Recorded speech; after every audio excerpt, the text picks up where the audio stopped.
And we are recording, I think. Yes, we are. So, we're going to talk a little bit about what bug bounties really are, because when you have a company, you probably want a website because you want your company to be well known.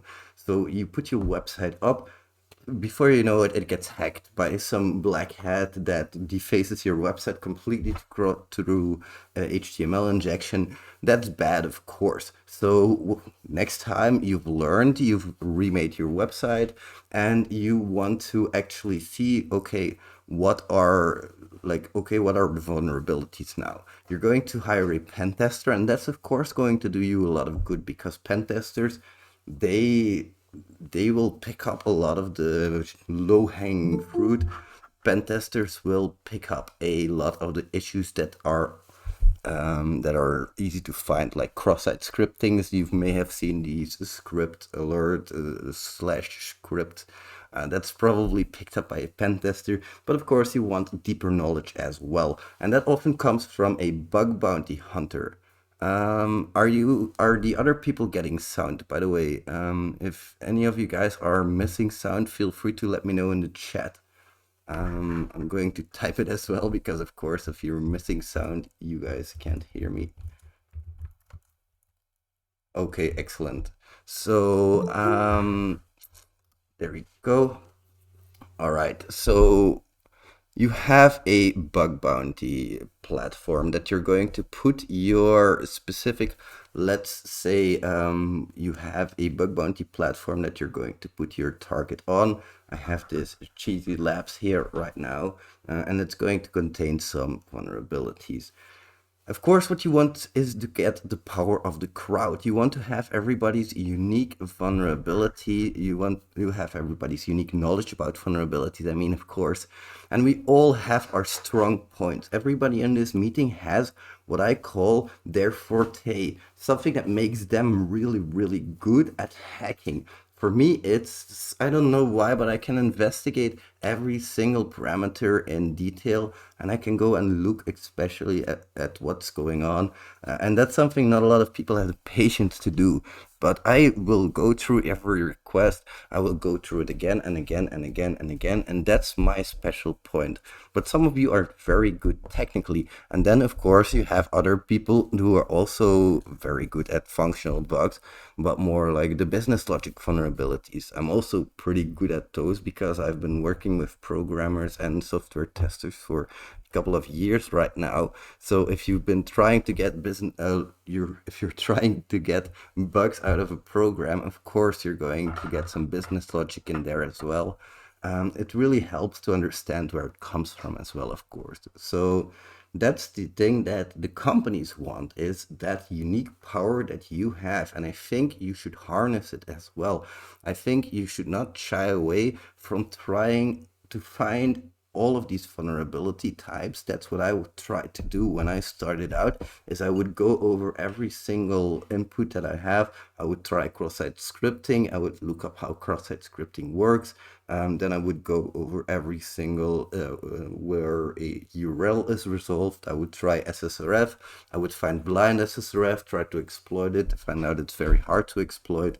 So I've tried a lot of things, and I'm a big proponent of trying a lot of things and then seeing what sticks with you, and then putting all of your energy into those things, because what we often do as humans is we have this thing called fallen a sunken cost fallacy, which means you've already spent quite a lot of time on something and you don't just want to give it up really easily. I've had this happen when I have bug bounty targets and I haven't found anything on it for weeks and weeks and weeks, and I kept on testing and testing and I just didn't know when to give up. That's something that's very important. You really need to know when to give up and when to go on. Now, why am I telling you guys all of this? You probably won't learn about those vulnerability types, but I think it's extremely important that you need to know how to pick your target carefully and what targets to pick.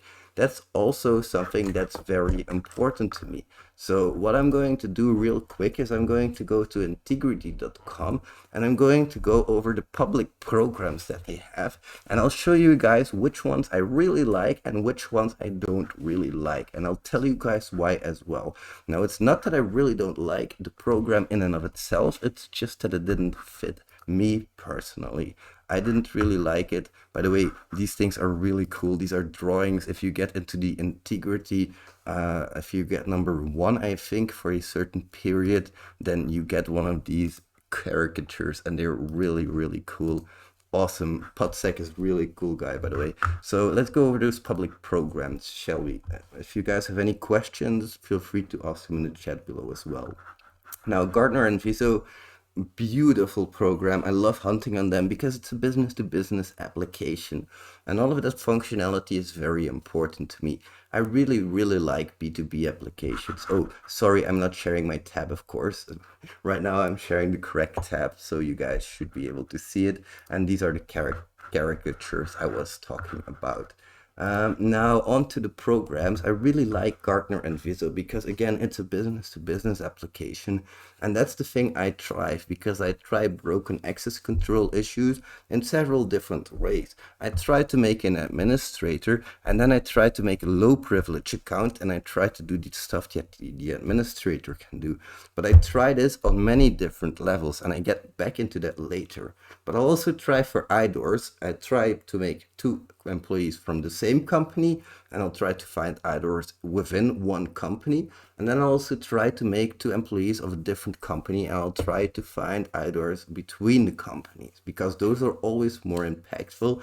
They can lead to the stealing of business secrets, which is something you really don't want, of course. You don't want a business with an application that's wide open to your competitors. So really like this program. I find quite a few bugs on it as well, so I might be a little bit biased there, but I don't like dwarfs. Now, I don't like it personally. I think a lot of you might like it, and the reason I don't like it is because it's a web shop, and I don't really like web shops. The functionality is a little bit too limited for me unless you actually buy something, and to go through that whole flow of, okay, I'm going to add my shoes to the cart, I'm going to see if there's items there, going to buy my shoes, then I'm going to get an invoice, see if there's items there, going to see if there's items in the buying process. All of these things have to do with spending money, and while it's definitely worth it if you think you want to hack on that kind of thing, it's just not how I want to hack. I prefer those business to business applications a lot. So this is not my preference, but I think a lot of you will enjoy it because you saw how many things were in scope, how many URLs. It's not broad scope, but it does have quite a few things in scope. Or it might be broad scope. I'm not 100% sure. Let's see real quick. No, it's not really broad scope, but oh, it is. Any related Tor's domain is in scope, but they don't provide bounty for those, which is to be expected, sort of. I appreciate that they put everything in scope that's related to dwarves. That's kind of cool of them that they did that. Now, the Volkskrant, that's how you say it in Dutch, by the way. Volkskrant. This is a Dutch newspaper, which I don't like hacking either, because again, you're going to be very limited in what you can and cannot do there. There's not a lot of functionality unless you go for things like paywall bypasses, maybe some simple IDORs, but it's not the program that I like to hunt on. Now we go to Port of Antwerp. This is a program I really like because it's vulnerability disclosure program, and it has a very broad scope, which is what I really like about these types of programs. Those broad scopes, they're really, really useful. By the way, it's going to quickly see nobody else turned to meeting. Okay, that's great. So by the way, this is also recorded later in a video on demand if you want to see it back. So those broad scope things, especially if they're responsible disclosures, you can go completely insane on it by doing subdomain enumeration. Then you can try to find all of the parameters, feed that to a cross-site scripting tester, feed that to a SQL injection tester. You can do nuclei vulnerability scanning. You can take screenshots of the different subdomains. You can then go and investigate it manually, or you can do some more you can do whatever you want in here.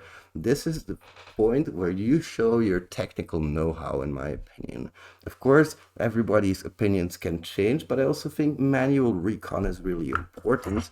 Now, what do I mean by manual recon? It's just manually Google dorking it, just going and seeing, okay, what can I find? Oh, of course, I need to go to Google for that to work. Let's see. And then I'm going to share this particular tab here. So I'm going to try and see, okay, I have C point in scope. And then I'm going to see, I don't want the www result anymore. So I'm just going to remove it from my search results. And then, well, I'm not that good at dorking improv, but that should be removed. I don't know exactly what the thing is, but I have a cheat sheet, so that's what I always go back on. As you can see, even I look up the most basic of basic things. Anyway, I just go and I manually look, okay, what does this do? What does this do? How does this come here, you know? So I go site W, site, there we go. This is how I usually do it, cpoint.be, there's no other things there. So, okay, then there's only the www. Apparently, that's a shame. But I go and look myself, and I want to see what all of these tools are doing. This is important to me on a broad scope level. Now, on to the next one, we have Visma. Not really familiar with it. Gonna say it outright. This is not something I've been familiar with. Now we have cybersecurity, and yes, by the way, this has pink hearts on it because I love you guys.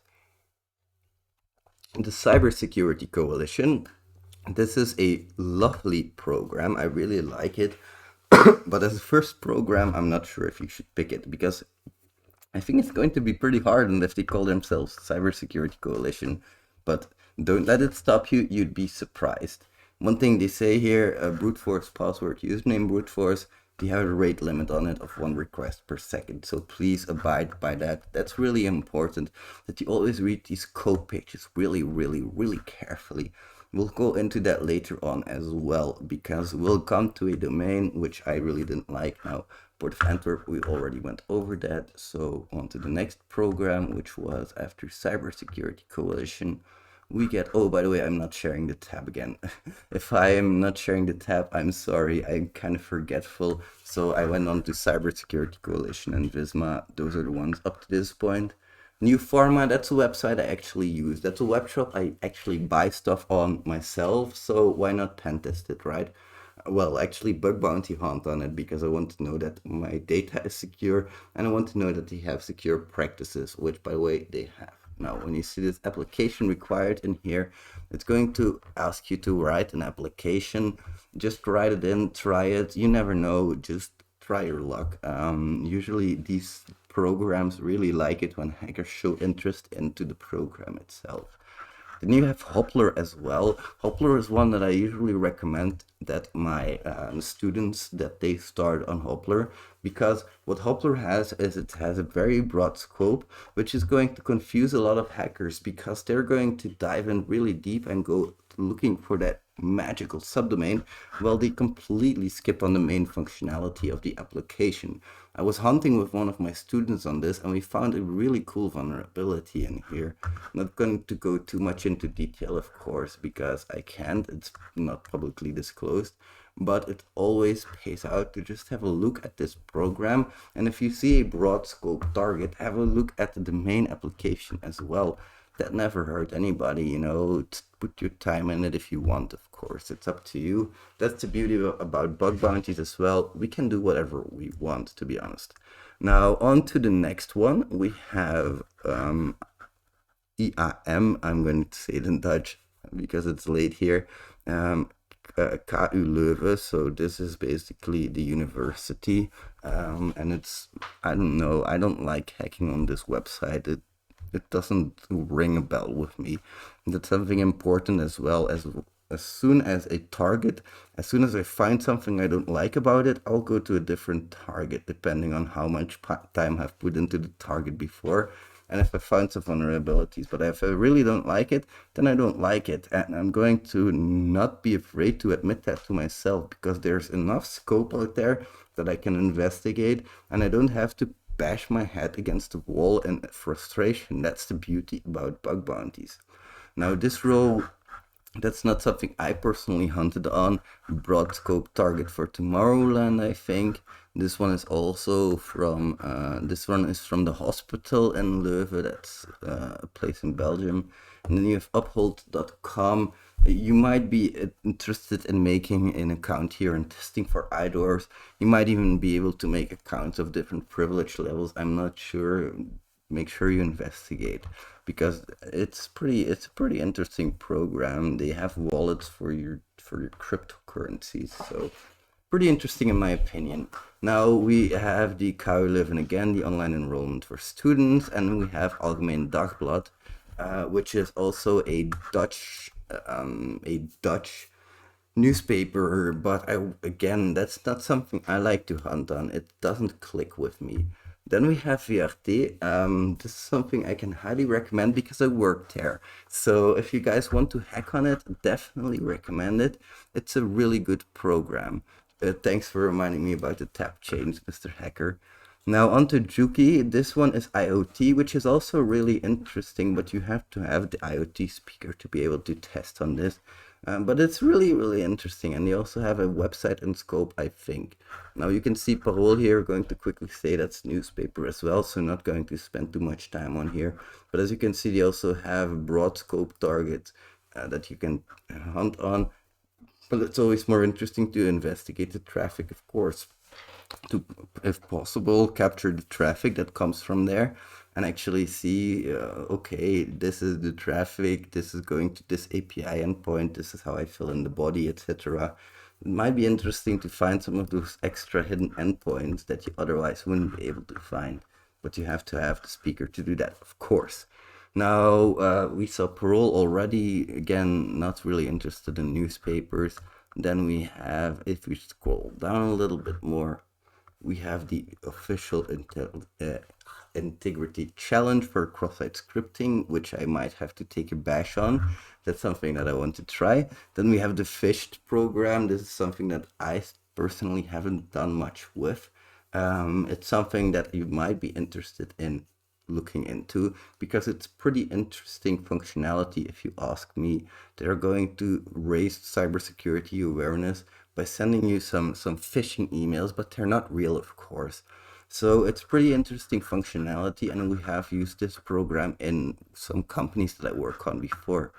Now, base Salinet, that's something that I haven't hacked on personally. Broad scope again. They give out bounties for low vulnerabilities, but that doesn't mean you should go looking for low vulnerabilities. That's just a tip I want to give you. Always go hunt for high vulnerabilities.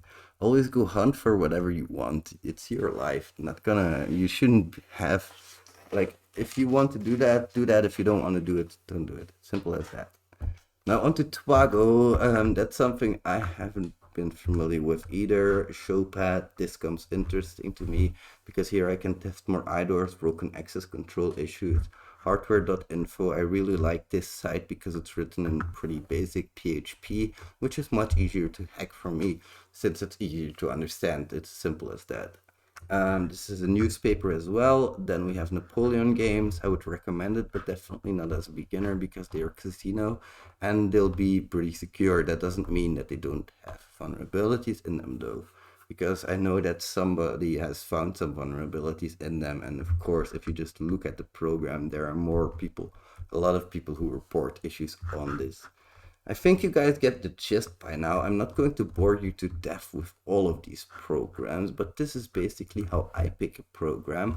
Now, the last thing I wanted to show you was Swivo. Unfortunately, it's been suspended because I really like this program.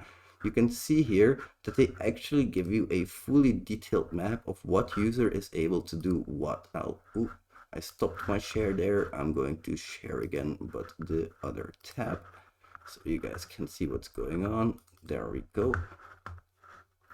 Share. So this is what I was talking about, the Swivo permission model. It's really interesting because you can see a full access user can do anything. Basically, power users can do all of this stuff, but not this stuff. It's really interesting to see, okay, what do I need to test now? Because I test for all of these different privilege levels. and I'm going to test for them, like for example, I'm going to test that a driver can do the things that a full access user can do. Going to do the same for a workshop user, same for a historical access user. I'm going to test for all of these types of users because it's really something that I think is what sets me apart. It's testing meticulously for all of these different issue types and testing every parameter meticulously. If I see an identifier, doesn't matter where it is, whether it be in a cookie with a post value and a get value, I will always try outdoors. If I see different user privilege levels, I will always try broken access control. And especially if I can create these myself, if I can create a new profile and I can set their own privilege levels, that is gold for me, because often these different privilege levels, they will talk against each other. Like I might have a person that can grab invoices, but then suddenly I also have a person who is not able to grab invoices, but oh wait, there's a document generation system, and the person who's not able to see the invoices can see the documents, but the invoices are also documents. So bam, you have a broken access control issue just by setting up some settings. Another stupid example I can give you guys is when I was hunting, I was looking at the manual, and the manual said, do not deactivate super admin users. Now, this is just something, a side story. I just tried it, and that was the easiest 125 euros I ever made in my life. Just reporting something real quick, and bam, we have an issue there. So as you can see, you don't have to dig too deep. You don't have to take like these all of these different technical courses and in-depth Python.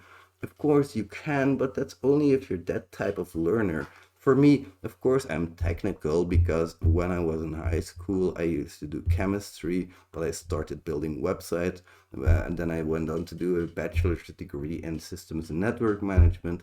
I was a programmer for 3 years. Now I'm a software tester for 7 years or so. So yeah, I've been doing a lot of things in my life, and I really enjoy learning all of these different things, but it's all just one small step at a time. A little side note there. That's how I would pick a bug bounty program, and now you've seen it on these bug bounty programs on integrity.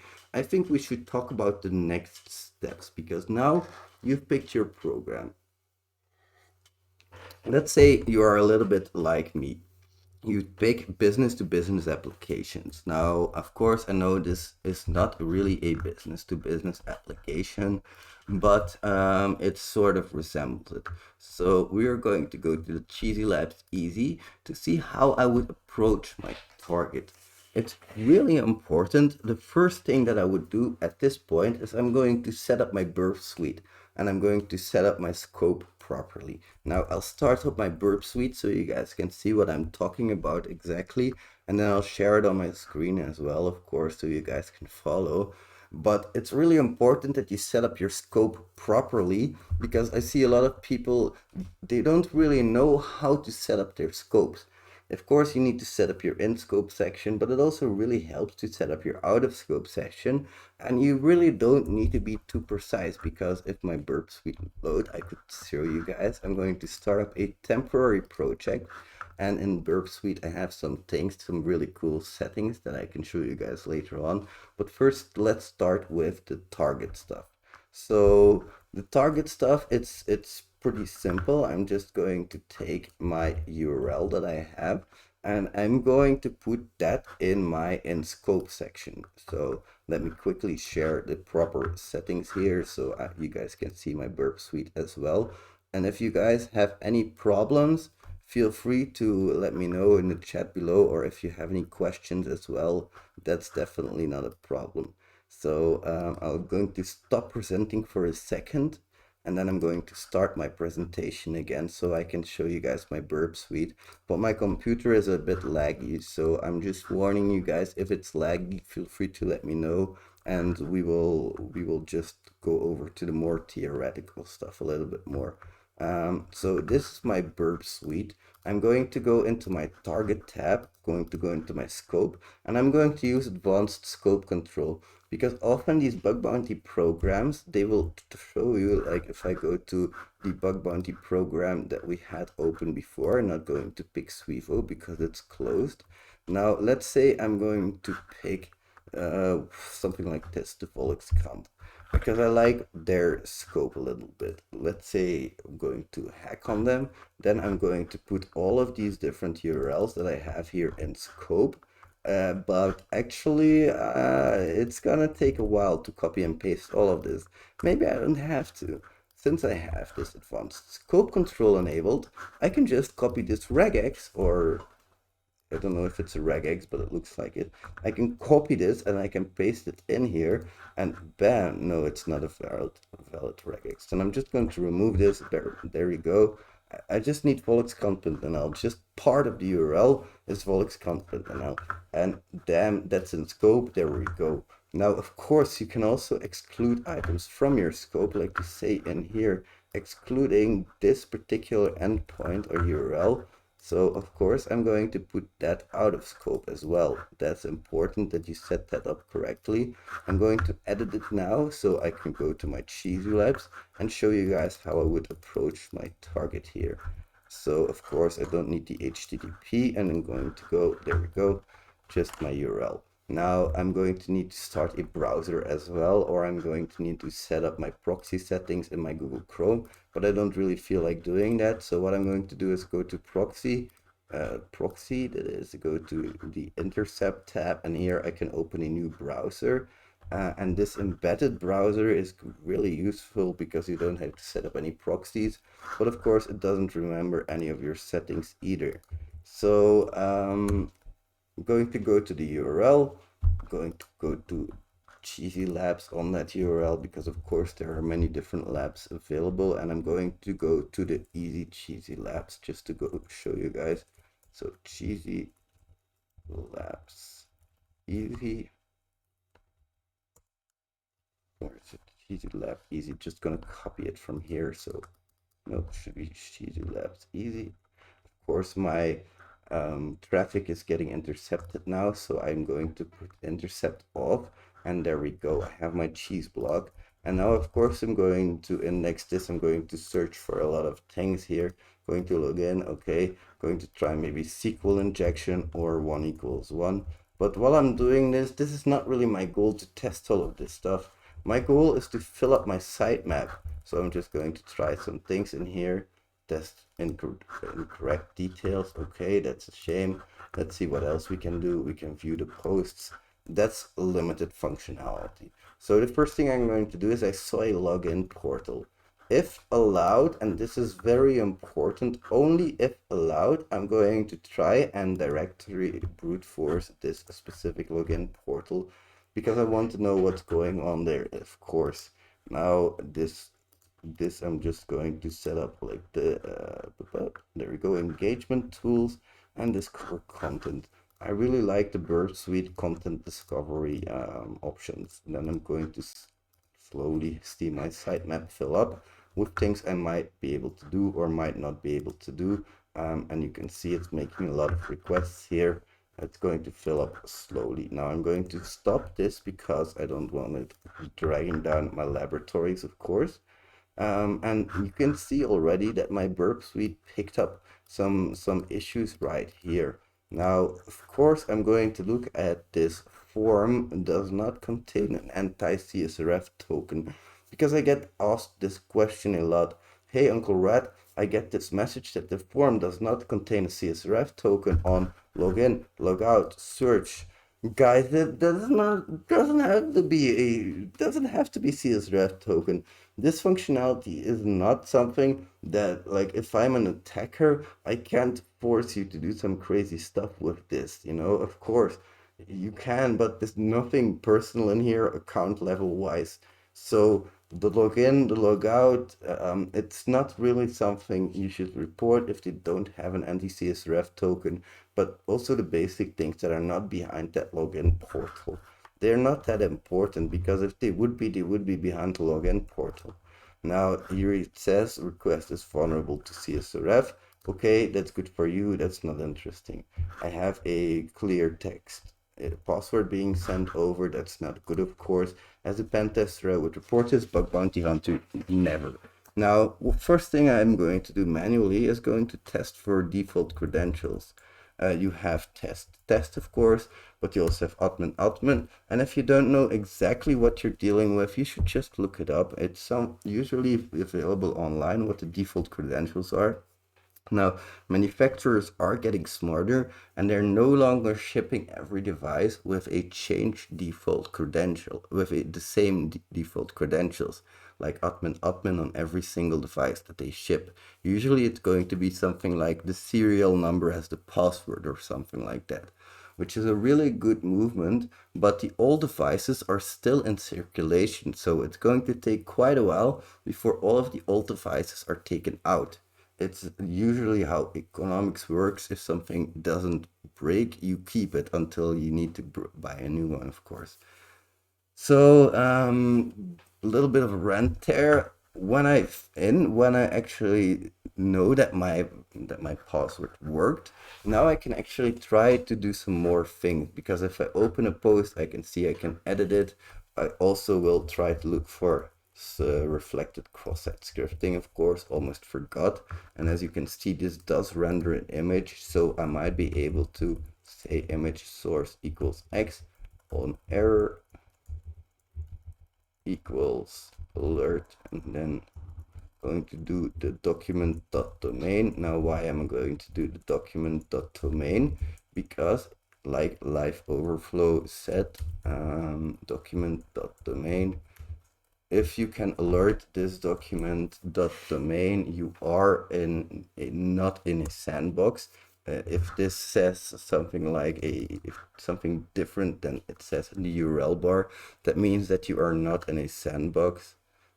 So right now I'm on the main website. Sometimes you might be in a sandbox, which is built for these types of things. And then it's going to be a lot harder to exploit that cross-site scripting, if possible at all. It might be possible, of course, but you might need to try and find a chain of vulnerabilities or something like that. Now, it's never going to be this easy. You're never just going to be able to load an image on error equals alert. It's usually going to have a lot of filters on it, but I'm not going to go too deep into that, because I also want to show you that the reflected cross-site scripting is also in here, but it's just not in here in the way that you would think. It's in here, not here, on equal errors alert, so it's not in the creation page in this case, because if I create a document right now, it's going to say post successfully. But as you can see, it's not harming me as an admin. It's not doing anything really. It's only when I edit this particular post and when I again insert the correct attack vector that I'm going to be able to pop my cross-site scripting attack. So that's something you need to always think about. I'm creating a new thing and I'm editing a new thing. Those are two different things. They might seem very alike, but they not always are. Now, one thing I glanced over here was the CSRF token, if it was present at all here. And in this case, there is a CSRF token present. And if I see a CSRF token on vulnerability, on functionality like this, where I as an attacker can actually make the admin edit a post, I'm going to look into that specific token. Now, in my case, I just called it token and I gave it this particular address value, but it can be anything. And really, as long as it's a string, it'll edit the post. And that's also one of the vulnerabilities I built in here, of course.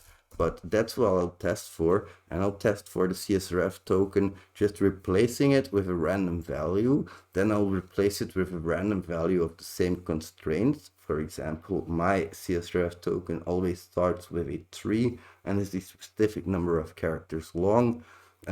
So those are the things you can test for with CSRF, for example. So we've had cross-site scripting, CSRF. There's also IDORs if I could create an account, which I can't in this case, but I can still try for broken access control issues. Like, for example, I can try to edit something like this, but I can also try to edit it. Like you see right here, of course, I'm still logged in. That's a stupid thing of me to do. I meant to open a new private browser instance, and that's going to, as you can see, it's not going to work. It's going to redirect me to the login page. But I should try this for everything, for delete as well. But make sure you don't go deleting random data in production, and also don't edit random data in production. Make 2 accounts and only test on your own data. That's very important. Now, of course, this is part of it. Admin panel is, I don't think there's something else in here. And I don't know what the other vulnerabilities were that I built in here, but this is typically how I'll hunt. I'll look for things like cross-site scripting, IDORs, broken access control, and then I'm also going to look back to my burp suite here, and I'm going to kind of forget what it says right here because I don't care about these vulnerabilities.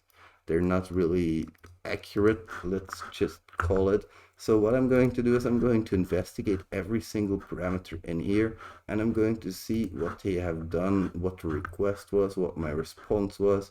Put this here, the same thing, category to not found, blah, blah, blah. Going to do this for every single thing in my bug bounty target. So that's a little bit about how I hunt.